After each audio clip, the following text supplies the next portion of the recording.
I'm having a real hair day. Well, at least you have hair, right? Look at that. Gratitude abounds. I just pressed record. I'm finding the best stuff happens the minute we get on screen. Hi. Hi. I might say you don't look that excited to see me. I don't. Is anybody No. else on here? No, it's just you and me. Okay. I was like, I think you're talking to me, but No, I'm talking to you. It's you and me and, our crew of listeners. all right.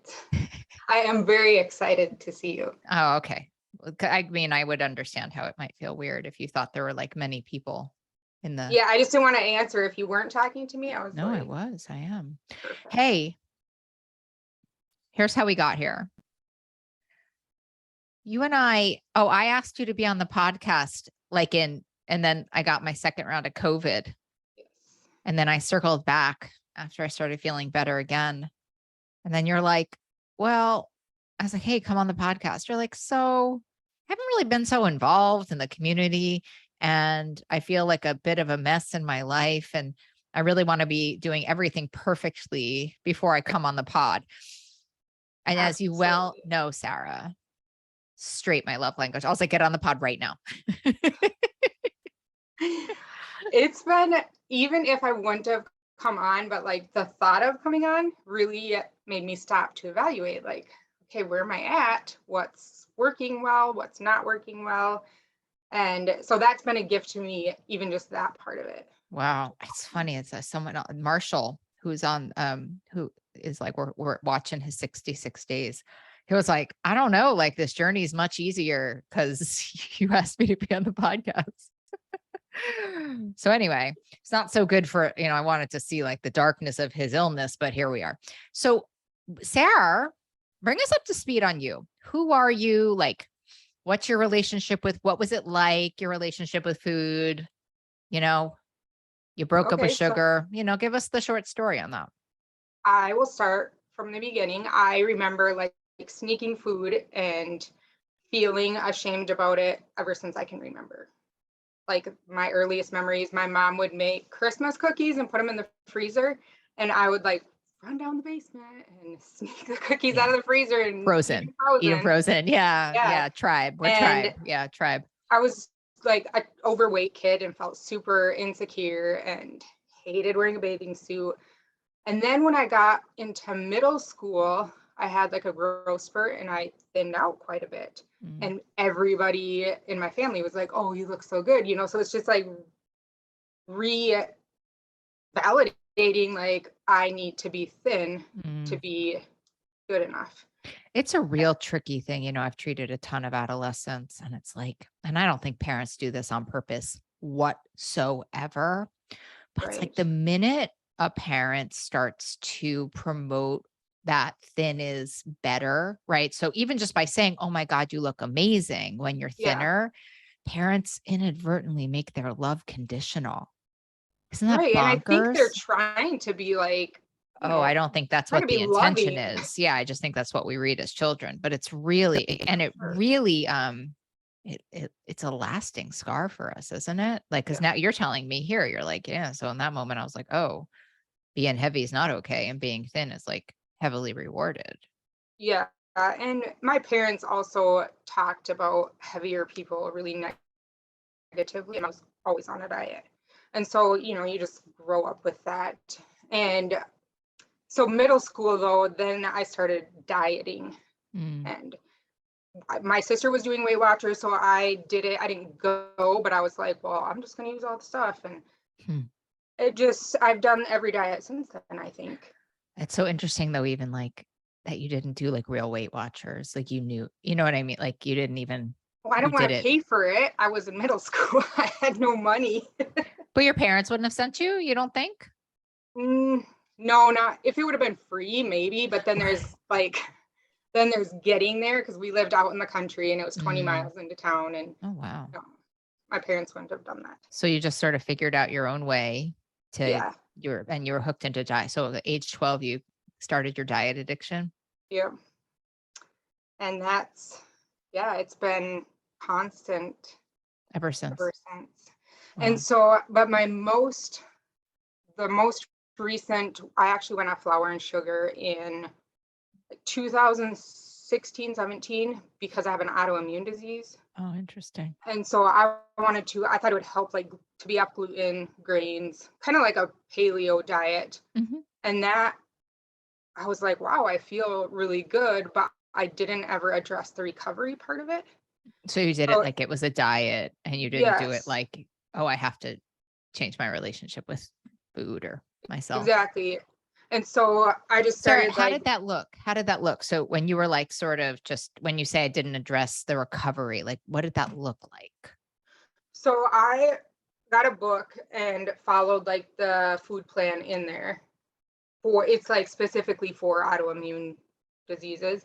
Mhm. And that it went pretty well. And then I was like, okay, I got this. Like, I don't need to follow a plan. And then it's just like pretty soon I'm eating more like sunflower seeds and raisins and Lara bars Mm. and, things that are Lara bars. okay. But I would binge on them. And I knew like, this is like, I still had the same exact behaviors. And Mhm. even before that, like, always thinking about the food, always. Yeah. And I'm like, Dried fruit can really be seductress though, can't it? When you have a sugar addiction, yeah, if you don't have a sugar addiction, but like the amount of times I have tried to convince myself that a date or a raisin is no big deal. And Dr. Robert Lustig calls raisins little bags of sugar. yeah, they So a date's are. like a canvas bag full of sugar. That's what Yeah. Lara bars are made of. I mean, I think of a Lara Oh, bar for right now. sure. I'm like, should we A go lot of them are get like them? dates are like the first ingredient in I it. It's like, know. who Well, wouldn't like that? and then I think part of that, I think dates are really a halo food too. And I think maybe not a halo food, but for people with high sensitivity to sugar, they don't have a halo. They have a little like Mhm. devil's horns on it, right? Right. Yeah. So I just got back into the old habits Mm. and shame and guilt and gained So a bunch of so weight. you started to sort of be a little bit mindless about how you were eating, and then what you were eating came along with it. Is that how it went? Yeah. And I think for me, like a big thing, I didn't like, I cut out wine for a little bit, but then it was like reintroducing wine. Hmm. And so like the wine and the sugar for me go hand in hand. Like if I'm gonna drink alcohol, then I really don't care if I eat sugar Right. as Well, much. and alcohol is sugar also, but Yeah, for sure. But I mean, I wouldn't just stop at the alcohol. Like it would be like, okay, now I want popcorn and I want brownies and whatever. And yes. so yeah, that didn't help at all. So No. I probably did that for, I don't know, a couple years. But I'm And so then, curious. I mean, I like so curious because the story is so interesting to me because the reason that you decided to take a step in healing your relationship with food was really rooted in an autoimmune disorder, right? So probably like inflammation. That's why you usually get rid of gluten or grains or whatever. And so yeah, what was the lie you told yourself that got you back into the foods that, I mean, it's different like with sugar addiction, like I don't know, it's not diagnosed. Your doctor's not like, listen, you have sugar addiction, don't eat sugar, right? Your doctor was like, hey, you have this autoimmune thing, stop eating gluten, stop eating grain, let's see what happens for you. So the how did it doctor didn't even say anything about it. It was just me on my own. Like they were like, no, it doesn't really make a difference. Wow, that's And crazy. it That's was just a just, drug dealer. That's just a doctor that's a drug dealer. yeah, for sure. And I was on prednisone too. So it was like, I'm just Oh my hungry God, I all the need to eat time. And, everything right this minute. Yeah. But what but was the lie you told yourself that got you back into eating these foods that you knew didn't work for you? I did not look at it as a relationship with food Mm, at all. It was just like, I really didn't see how much like emotional attachment was with food. interesting. But when you decided, like, okay, I'm going to start drinking wine again, I'm going to start eating candy again, I'm going to start eating bread again, like when you broke the gluten, like, how did that happen? Um, I think Because you were like feeling so good from it, right? Like that's what I find so interesting. yeah, I think there's a part of like self-sabotage Oh, too. okay. I listen, queen over here, queen. Praise that. Praise be. Yeah. Yeah, so So you're like, it's this like feels too good, actually. right, and like I don't deserve this, and There I we didn't have it. recognize that at the time, but like I've noticed that pattern since then. But I started with the wine because wine is typically gluten free. So I Hmm. was like, and that was part of like the things that you can reintroduce doing like an Oh, autoimmune protocol diet. got So it. you start out like super strict and then you reintroduce things and see how your body feels. Well, you have to actually feel your body to be able to do that. And I've God, I lived want my to just tattoo that on the screen when I start seing people. Yeah, you got to be in touch with your body in order to know what your yeah, body and needs. I have lived my entire life out of my body. Like Mm, I have childhood trauma and that's I didn't know any different. Like right. I just I actually did a body scan with my counselor one time. She started to do it and I was like, I hate this. I can't do it. Like it made me so uncomfortable just to be like, what does it feel like at the top of your head and going down. I was like, I absolutely cannot do it. Yeah. Yeah. And I that's mean, when I was like, something is going on here. yeah. And I read the body Keep keeps the score. score. It's a Yeah, great book. Bessel van der Kolk will put it in the show notes. It's just the most important book a human being could read on trauma. I absolutely. remember I was an early therapist and I didn't want to deal with my own body stuff. So I just thought the brain was everything. It's a brain game. It's a brain game. And I was sitting with someone and trying to do a behavior analysis with her. And I was like, well, what were you thinking? What were you thinking? What were you thinking? And she was like, I don't know. Like I was blacked out. Like I don't like she was in trauma state. Hmm. And for whatever reason, it was the first time I really saw that. And I was like, oh my God, the brain almost, and I say this as a therapist, the brain has almost nothing to do with it when when your body is activated, it's just a lizard up there, Yeah, for sure. Well, just a and lizard up there. um I've done EMDR too, and that helped Isn't it the a best? ton. I Yeah. know. I love EMDR is a trauma therapy that helps to regulate your nervous system for those listening. I'm a Hmm. huge fan. The other reason I love EMDR, I don't know about you, it's just like kind of non-invasive. Like you don't even talk that much. You just sit and get the treatment, which I Right. You can talk as love. much as you want. I mean, if you want to get Right. it out verbally, you can, but you don't have to. Yeah, I like that too. And it's not, I mean, it wasn't easy for sure. Some of the days, like I wanted to throw those little buzzer things Yeah, across the room me and be like, too. I'm done, not doing it. But I knew I had to go through it When instead did of around you so it. when it pertains to, like, you really starting this journey of healing your relationship with food and yourself and you healing some of your trauma, did they correlate at all, or did you start to be able to heal your relationship with food after the trauma work? Like, when did it occur to you that you needed to do by the way, I wanna say, does not occur to all of us to go do trauma work. A lot of us sit and talk therapy trying to heal Yeah. our trauma. Not a great idea if you're listening. Brain doesn't heal trauma. It just doesn't. No, it doesn't. And I've used like only my brain for Yeah, me ever. too. And I'm finally like getting into, oh, I actually feel and more the feminine energy, which Love is that. exciting. I remember once after EMDR, like something happened and I like didn't have a big reaction. Like I didn't have, and I was like, is this what it's like to have a regulated nervous system? Like this is Yeah, fascinating. And then I didn't want to binge my brains out. Like it was, right. there's more to it than just the food. Hence Oh, what you're absolutely. craving. Hence what you're Yeah. craving. Yeah. Well, so in 2020, like COVID happened and Right.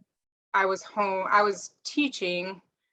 I was a para, but I had to do school online, like for the kids. We had to go get online every day. And then I also had to teach my kids and my stepdaughter. And I was like, this is horrible. God And I was bless. drinking a lot, like every Mm, day.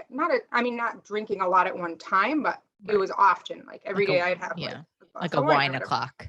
Right. Yeah, for sure. And then I actually ended up, it was just getting worse and worse. And in August of 2020, I ended up in inpatient treatment because I was suicidal. Mm, My marriage was not good. And I was like, this was my third marriage. And I was like, I can't go through this again. Like, mhm, my kids cannot go through this again. I can't do it.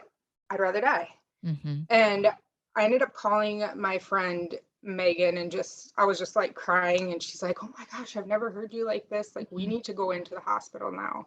And she just came over and brought me there. And that's when I was in there, it was one of the best things I've ever done for myself, because it was like, I didn't have to focus on kids. I didn't have to focus on work, like nothing. It was like, it's just me.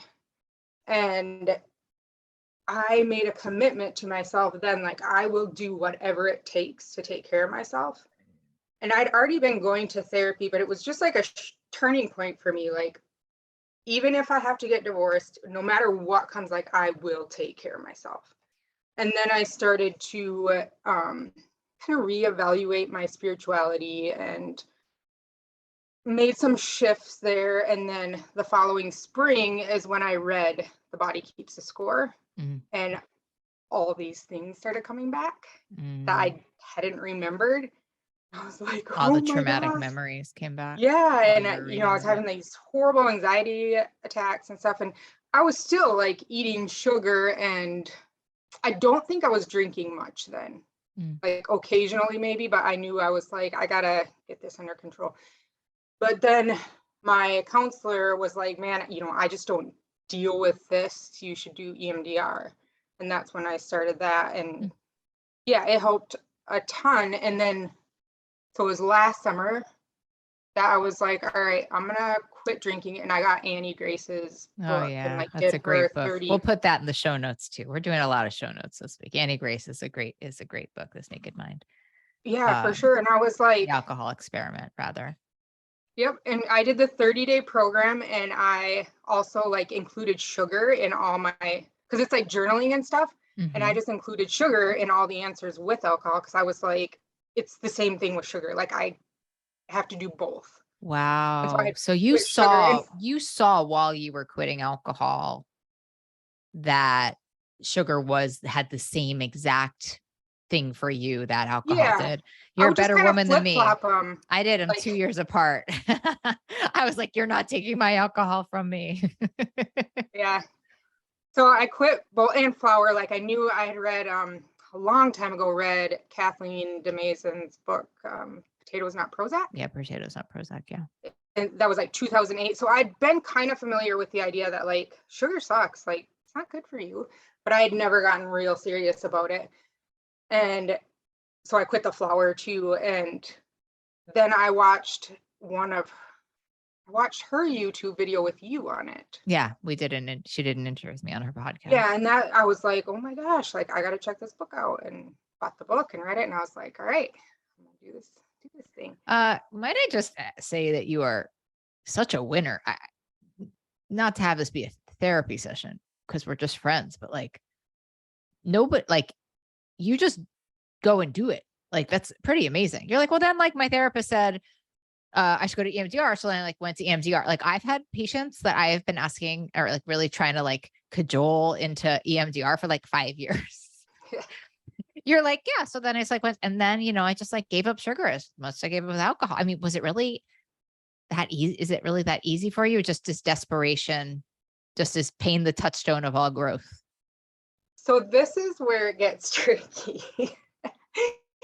It was easy. Like, I followed the RRP, what is it called? Relationship Rebuild Plan. It's the meal plan and breaking up with sugar. Yeah. Yeah. And I followed that just like to a T, and the first 66 days. And then even after that, but then I was like, well, okay, it's been this long, because I started September 1st is when I actually started like the breaking up with sugar. Oh, wow. So it's coming up on a year. Yeah. That's my sober anniversary. September 1st. So I was like, well, since I'm getting like, it's easy for me, I should be able to just kind of like know what I need to eat, like the intuitive eating part. Yeah. And it's like, it's slowly been, and I'm not saying I haven't done well. Like, I'm proud of myself because I have done really well. Yeah. But like it's amazingly. It's not the integrity that I want. And oh man, I'm so excited for this conversation. Nah, we got to talk about this. hold on, because Ah, the problem, well, I see this problem all the time. I have to ask you a question about spirituality. Can we just like make sure I get to that? Maybe I yeah, won't, because what do absolutely. I know? But I see this a lot when somebody quits something that's abstinent based, like really able to be abstinent based, like quitting alcohol, even, but culturally now, people are just sober curious, people moderate, whatever. But when you're able to quit something like alcohol and say like, yeah, my life is better without this, it's easy to not reintroduce EIEIO. Like Hmm. people often try to take that frame and do the same with food. And of course it's true that you never need to eat a cupcake again, Hmm. but you're not planning like you're drinking for the day. You're like, okay, I'm gonna have like water in the morning, and then I'm gonna have like seltzer, and then I'm gonna have like a diet ginger ale. You're just like drinking, Hmm. you're just hydrating today. And I think there's this piece, and this is, I think, the whole problem for most people, which is you think that the relationship with alcohol and the relationship with food should be the same because of how you quit alcohol, and that sugar felt so similar to it, right? Hmm. When the truth of all relationships, and my goodness, as you speak about your marriages, is that they ebb and they flow. Yeah. They're better, they're worse. Like, no, I think there are people who have very rigid relationships with food, and it works for some of them. I don't think that's the norm. I don't. Yeah, I actually, my boyfriend and I were talking about it yesterday because I was listening to a podcast where a lady has been like for 30 years been weighing and measuring her food. She eats the exact same thing pretty much every day. And he was like, isn't that kind of the same thing? Like, Is an eating disorder, did he mean? well, as like it being an idol, like Yeah, no, that now you're thousand, so I mean, focused. I'm obsessed with him. Right. I mean, that's how I mean, it's dialectic. It really works for some people, but Yep. like that is to me, like that is not a life I want to live. And for me, it like, I mean, I actually was kind of like defending that idea because it does help when I have things planned out and I don't have to think about it. Yeah. Like, then I can think about all these other things that I want to think about in my life and like, what am I going to eat? How much am I going to eat? When am I Yeah. going to eat? But I think that's the part in where I'm talking about like automacy. Like, if you plan your food for 66 days, you plan your food. I mean, I plan my food. I mean, I don't sit down and like, this is what I'm having, but like in general, like I know like around when I'm Mhm. going to eat. I know what's in the house. I know if I have to run to the store. And so I think there's a general way we're planning I mean, you're a teacher. You don't walk into class being like, I don't know, just like figure it out when I get in there, what I'm going to do today. Right. Like you make a lesson plan, like, or like with That's your kids for the weekend, you're not like, I don't know, they'll figure out what they're going to do. It like, there's no part of our lives that we do well that we don't plan. that's part of my problem though, is I get stuck in this black and white thinking I'm and this hearing like that. planning. And even the last, so went to EMDR. I started again this summer and I switched it to a different provider just because of the area I live in. And I went in and I was like, okay, this is what I want to do. Like, I want this all in a nice little box. Let's just quickly get it done and then I can move on. Mm-hmm. Which And that's did how, the therapist laugh as hard as I did? yeah, Yeah. yeah. Yeah. She She's was like, like, that's cute. yeah, that's adorable. Yeah. But I do that with a lot of things, like even feelings. It's like, okay, I just want to feel it quick and like get through it and then I'll be done and I'm good. Yeah. It's So like drink. I don't It's know. like trying to control the waves of the ocean, isn't it? Just might want to learn how to surf them. So I'm trying to balance that plan and like being spontaneous. And it's difficult for me. I want to be in control of everything. Yeah. I mean, that's an illusion. Well, control's an illusion in general. I remember at the beginning of COVID, I was listening to one of my teachers, actually a DBT therapist, and he was like, well, if we're really honest, we have the same amount of control right now during this pandemic as we did before the pandemic. Like we just Mhm. had this illusion that we had more control then. Right. Right. So Yep. great segue into spirituality. My mentor, Marty Lerner, always says that, addiction is about control and recovery is about trust. And when I really lit up when you said that, when your marriage was ending, whatever, like that you had to go evaluate your spirituality. How do you define spirituality, and like, what did you do then and what do you do now? And where are you with like behaviors around trust? Oof, trust is hard for me. Ain't it? I'm it's budding, like the trust in me, but so I grew up in a really strict fundamental Christian church. Mm, I mean, it was like we were not, we had to wear dresses, we were not allowed to have TV, we weren't allowed to play sports, like a lot of rules. And so we were definitely, I went to a public school, a small public school, but there was a definite like division between people from our church and the rest of the people. wow. And the religion is fear and shame based. Mm, Like they really just beat into you that, we're worthless and we're always sinning. And it tries to keep you controlled, huh? yeah, absolutely. And it works. It works very well. Hmm. And so when I got married while I was in the church, like I was Mm, 18, he was 16. wow. His parents signed for him and I became his legal guardian, which to me just kind of blows my mind now. Hmm. And we had 3 kids while we were attending the church. And then some stuff happened in my family and really started thinking about like, wait, is this what I want? Like, is this even true? And because that's like, I grew up, that was the only way you get to heaven. Wow. And I was like so scared to go to hell Right. that I was like, I'm gonna do whatever I can do to stay away from hell. Hmm. And so when we left, we went to like a more charismatic church, and I don't know, it was just tough, like feeling like I was following something and not really thinking it through for Mm, myself. yeah. And then we moved to the Midwest. We were on the West Coast, then we moved to the Midwest, and I was just like, yeah, I'm done with any type of spirituality, religion. Because you aligned religion and spirituality, it sounds like. Yes. Right. Yeah, I wasn't interested in either of them. Right. And then my ex-husband and I got divorced, and I moved to Minnesota and I started school. Because I'd always wanted to go to college, but it was like women don't go to college. They just stay Mm, home and have as many kids as possible. right. And so I wanted to go for psychology just because I was like, I want to know why we think the way we think. Why do we do the Sure. things we do? Sure. Heal And your own trauma in that, right? yeah, now I've kind of lost what. Oh yeah, and then so I was dating this guy. I ended up getting pregnant, and I had my 4th kid like 8 years after my youngest. And I didn't get married or anything. And then I got married the second time. And then when that ended badly, like he was an alcoholic, he was sober when I met.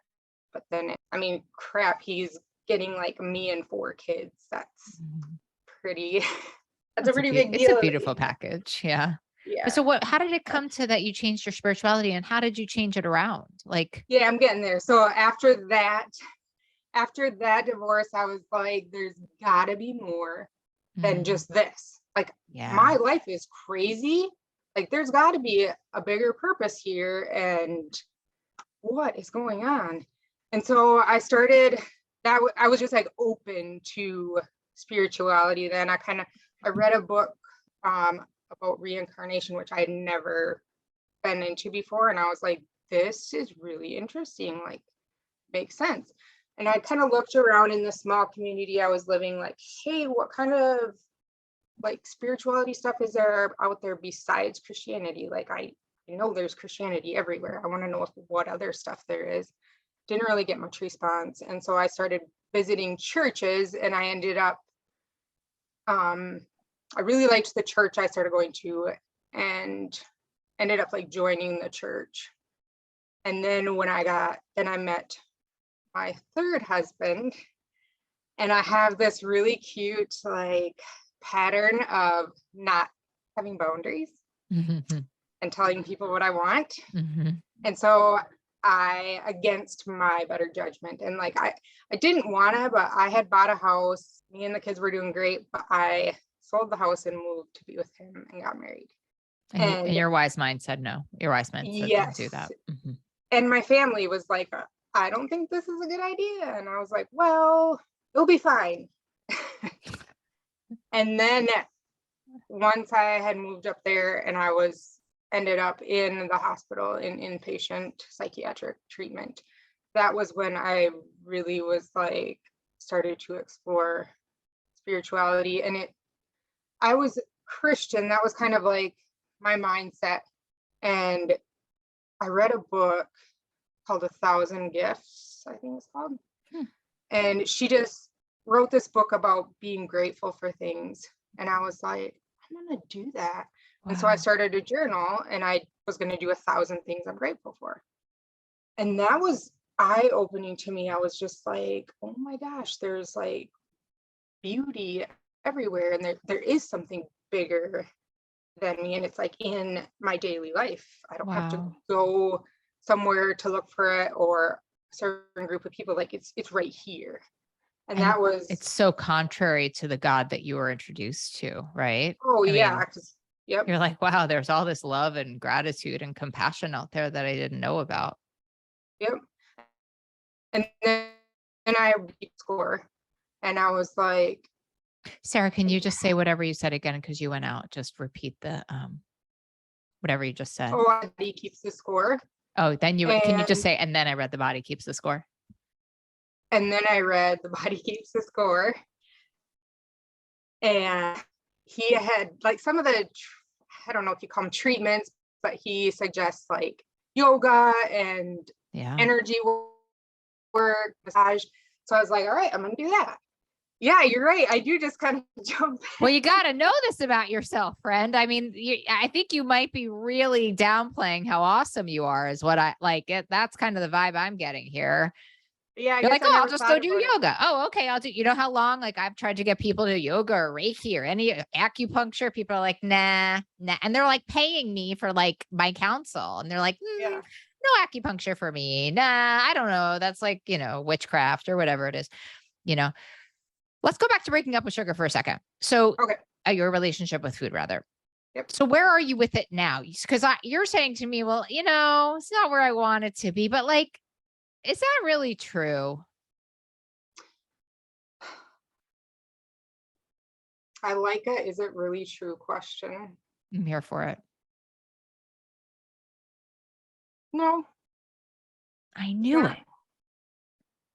Do you think that like that perfectionism and that not enoughness is such an addiction, isn't it? Yes. Yes. Yeah, You know it's what a great huge. book for you to read is, and we'll put it in the show notes also. The Big Leap. You ever read that book I by have Gay not heard of it. Hendricks? Oof. Your head, call me about it. Your head's going to fall off. Yeah, Because he talks about us hitting these limits, these upper limits, and then we sabotage, right? We hit these upper limits, we sabotage. It's like one of the best pop psychology books that exists in the world. Because like what I'm hearing, because it's funny, like your food, listen, like, do I think your food is like day one diet, like, and you're like making, little trays of like perfectly portions, like lunches? Like, no, but this looks so you've been good doing lined the, up on the counter. does it? Cause like, it makes me want, I sometimes in my history have like gotten meal delivery services and then I'm like, I don't want to eat that food. Like, don't you tell me what to eat, F factor, whatever I'm like ordering at the time.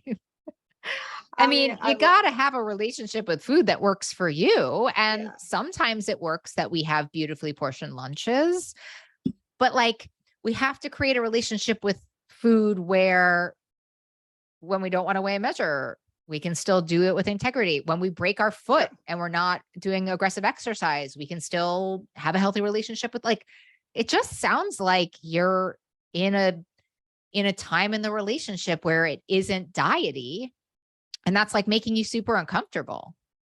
Yeah, absolutely. It's not cut and dry in a little box. Like I like it. But remember that with alcohol, it is cut and dry. With food, it's never going to be cut and dry unless you want to subscribe, which is open to everybody, unless you want to subscribe to that. I weigh and measure all of my years, like, which I think for many of us and not all of us is like a diet. Like I balk at that.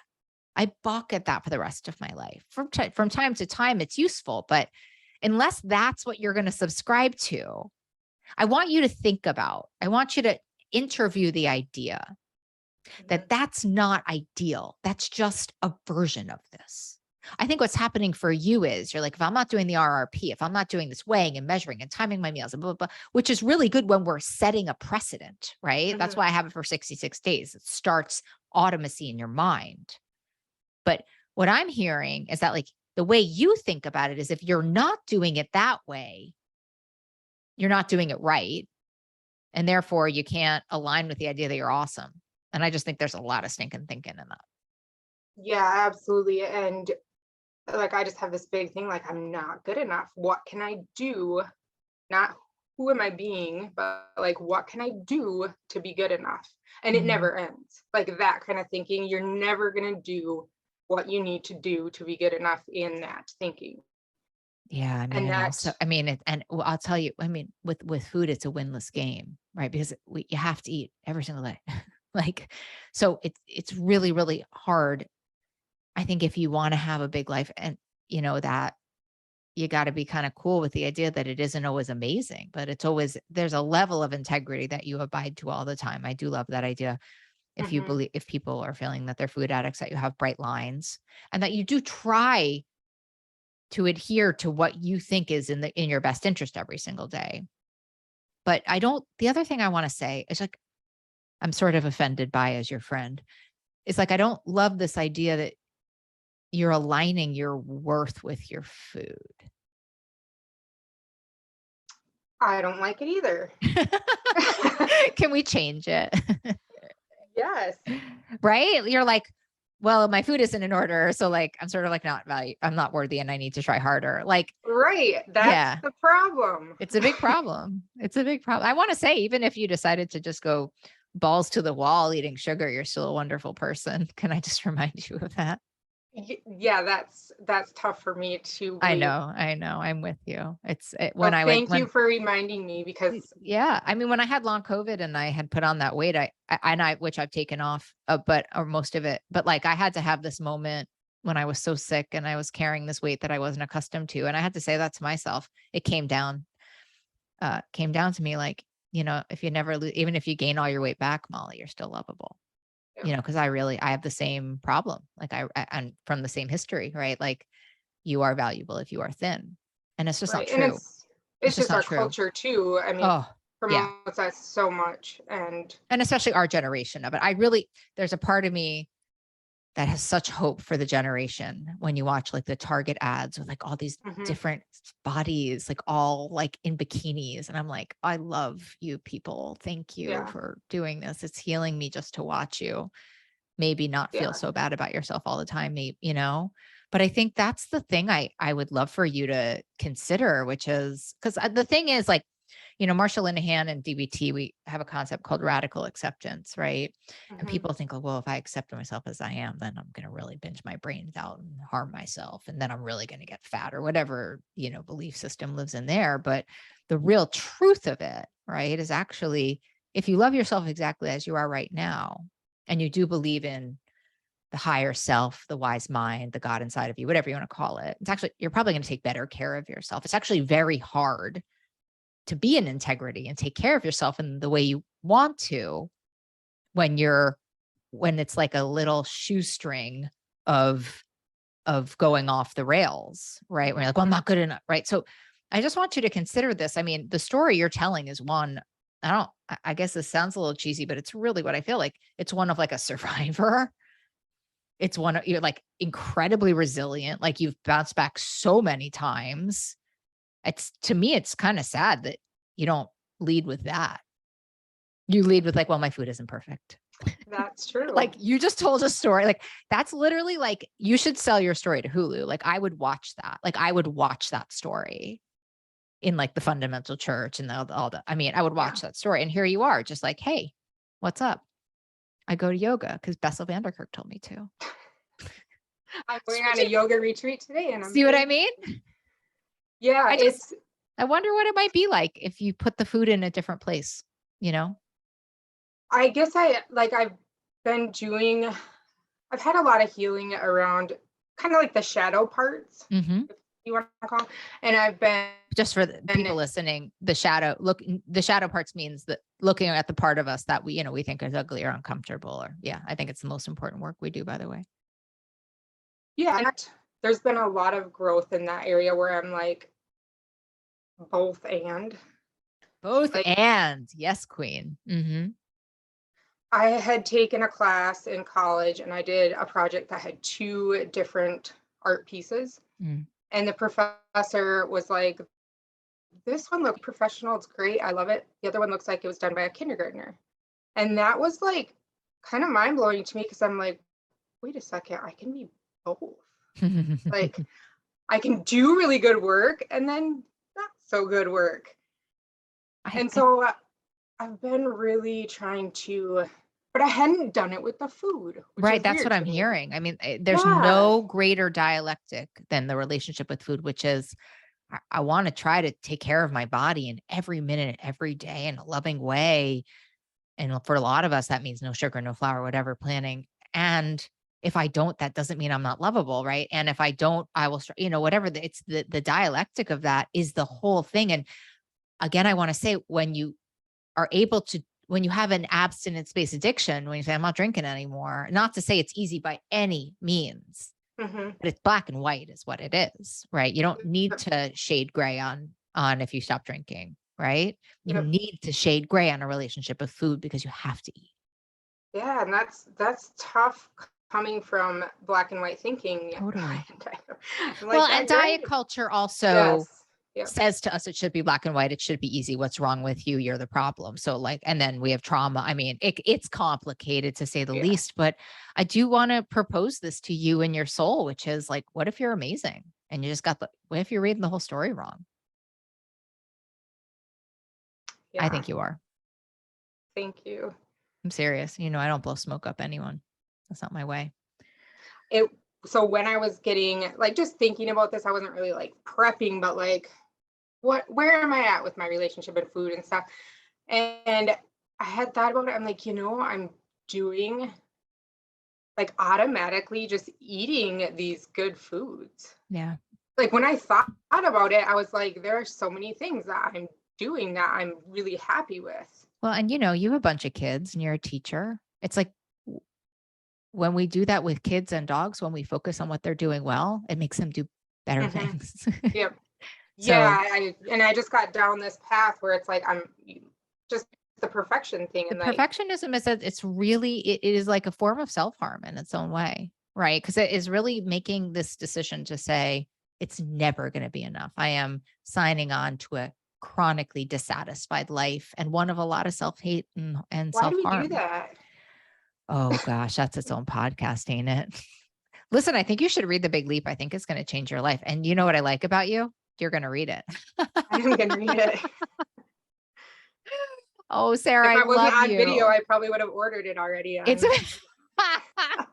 great. I have it hard copy. I have it on. It is a go-to for me. Hey, listen, I love you. Thanks for sharing your soul with us. It's I feel really full from this conversation. I really appreciate it. I'm sure what you're craving family does too. Yeah, hey, it was awesome to be on here. And you know that mantra, right? I am enough. I have enough. I do enough. I am enough. I have enough. I do enough. It's a good one. I need to get it stamped into my soul. Just like tattoo it onto your eyeballs. I am enough. I have enough. I do enough. I love that one. Yeah. You are enough. And that's like with the perfectionism, like enough, enough. Yeah, that's a really big thing that I just wasn't seeing clearly. So thank you. I love it. I love our day. I love you. Thanks for coming on the show, babe. Yeah, you're welcome.